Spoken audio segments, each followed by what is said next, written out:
Saya atas nama Bupati Aceh Barat memberikan apresiasi setinggi-tingginya kepada Bapak Ibu semuanya yang selama ini telah bekerja keras selama masa pemerintahan kami melayani rakyat Aceh Barat.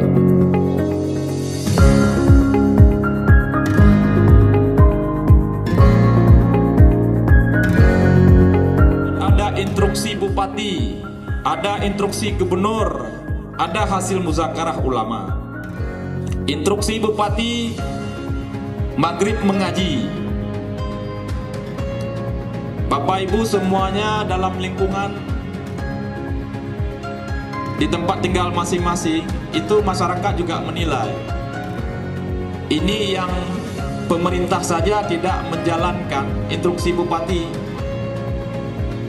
apalagi yang punya jabatan eselon 2, 3, dan 4. Instruksi Bupati setelah maghrib mengaji, kemudian aparat pemerintahan menjalankan salat berjamaah. Ini jangankan di lingkungan masing-masing, saya lihat di kantor pun tidak mau salat jamaah.